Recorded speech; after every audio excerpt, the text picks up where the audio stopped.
मध्य प्रदेश सरकार की 2025 की प्रमोशन पॉलिसी के खिलाफ हाईकोर्ट में लगी याचिकाओं की सुनवाई में एक नया मोड़ आया। चीफ जस्टिस संजीव सचदेवा और जस्टिस विनय सराफ की डिविजनल बेंच ने संकेत दिए कि अब जल्द ही मामले पर निर्णायक फैसला आ सकता है। कोर्ट में सुनवाई की शुरुआत हाल ही में दाखिल एक नई याचिका से हुई, जो मध्य प्रदेश मार्केटिंग बोर्ड के एक अधिकारी ने लगाई थी। सुनवाई आगे बढ़ते ही परिस्थितियां बदल गईं और याचिकाकर्ता ने अपनी याचिका वापस ले ली, जिससे मामले की दशा और दिशा पूरी तरह साफ हो गई। इससे पहले सरकार की तरफ से एडवोकेट जनरल प्रशांत सिंह ने नई याचिका का पुरजोर विरोध किया। उन्होंने कोर्ट को बताया कि बार बार नई याचिकाएं दायर कर मामले को जानबूझकर लंबा खींचने की कोशिश की जा रही है, जिससे न सिर्फ सुनवाई पर असर पड़ रहा है बल्कि अंतिम फैसले में भी बेवजह देरी हो रही है। हालांकि कोर्ट ने कहा कि हर याचिका को सुनवाई का मौका मिलना चाहिए, मगर एडवोकेट जनरल ने बताया कि फिलहाल प्रदेश का प्रशासन महज 40% स्ट्रेंथ के भरोसे चल रहा है, जिससे प्रशासनिक कामकाज पर बुरा असर पड़ रहा है। इसलिए हर याचिका को सुनना ठीक नहीं होगा। कोर्ट जल्द से जल्द अंतिम फैसला सुनाए ताकि सालों से रुकी प्रमोशन प्रोसेस आगे बढ़ सके। सुनवाई के दौरान सरकार की तरफ से एक और अहम मसले पर ध्यान खींचा गया। एडवोकेट जनरल ने कोर्ट से उस अंडरटेकिंग को वापस लेने की अनुमति मांगी जिसमें डीपीसी ना करने को कहा गया, जिस पर कोर्ट ने कहा कि वो जरूरत पड़ने पर स्टे ऑर्डर जारी कर सकता है और संकेत दिए कि किसी भी परिस्थिति में सुनवाई में फिजूल देरी नहीं होने दी जाएगी। केस में अपना पक्ष मजबूत होता देख सरकारी वकील ने कोर्ट के सामने प्रदेश की पूरी प्रशासनिक तस्वीर भी रखी।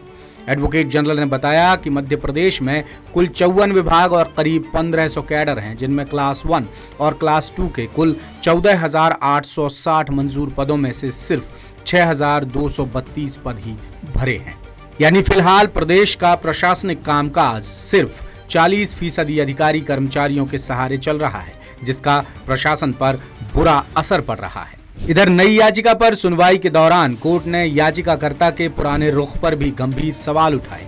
कोर्ट ने पाया कि याचिकाकर्ता पहले सुप्रीम कोर्ट में प्रमोशन नियम लागू करने की मांग कर चुके हैं और अब हाई कोर्ट में उसी नियम का विरोध कर रहे हैं। इस तथ्य के आधार पर कोर्ट ने याचिकाकर्ता से सवाल पूछा, जिसका जवाब नहीं मिला और याचिका वापस ले ली गई। इसके बाद कोर्ट ने मुख्य याचिकाओं पर सुनवाई शुरू की, जिसमें आरक्षित वर्ग के वकीलों ने कहा कि प्रमोशन नियम 2025 में प्रतिनिधित्व का आकलन सही तरीके से नहीं किया गया है। मसलन जो अधिकारी मेरिट के आधार पर पहले ही प्रमोट हो चुके हैं, उन्हें आरक्षित वर्ग के प्रतिनिधित्व में नहीं जोड़ा जाना चाहिए।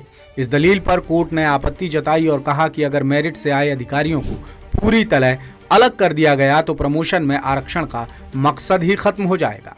कोर्ट ने मिसाल देकर समझाया कि आरक्षण का मकसद ना पूरा भराव करना है और ना ही कम प्रतिनिधित्व छोड़ना है, बल्कि संतुलन बनाए रखना है।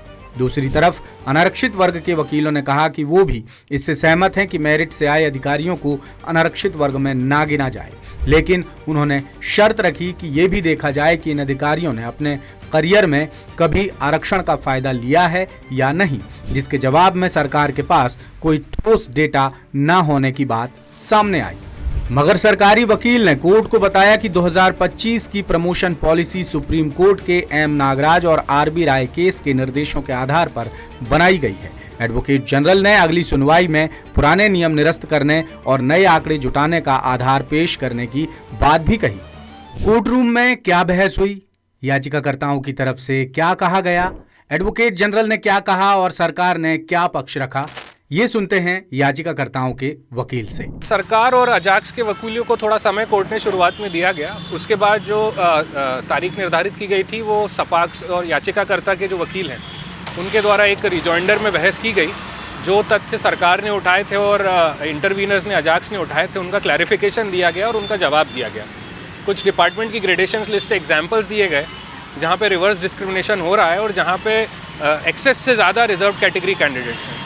हमारी बहस सुनने के बाद कोर्ट को लगा कि सरकार में कुछ पहलुओं की जो कोर्ट की जिज्ञासा थी, जो पॉइंट्स कोर्ट एक्सपेक्ट कर रही थी, वो उन्होंने सही से नहीं बताए हैं। तो सरकार को एक मौका दिया गया है और प्रशांत सिंह साहब जो हमारे महाधिवक्ता हैं उनसे रिक्वेस्ट की गई है कि 3 फरवरी को ट्यूसडे को आप कुछ समय इस बात पे प्रकाश डालें कि जो पुराना आरबी राय का फैसला था पुराने रूल्स में क्या कमियां थी उनको अपास्त किया गया। कुल मिलाकर मामले में करीब 1.5 घंटे तक सुनवाई चली और लंच के बाद साफ हो गया कि पिक्चर अभी बाकी है। कोर्ट ने अगली सुनवाई के लिए 3 फरवरी दोपहर 12:30 बजे का समय तय किया है, जब सरकार अपनी अंतिम दलील रखेगी, जिसके आधार पर बहुप्रतीक्षित मामले में कोई न कोई ठोस फैसला आने की उम्मीद जताई जा रही है। लेटेस्ट, इन्वेस्टिगेटिव और इन डेप्थ खबरें देखने के लिए ज्वाइन कीजिए द सूत्र का व्हाट्सएप चैनल, सब्सक्राइब कीजिए यूट्यूब चैनल, लाइक कीजिए फेसबुक पेज और पढ़ते रहिए www.daसूत्र.com।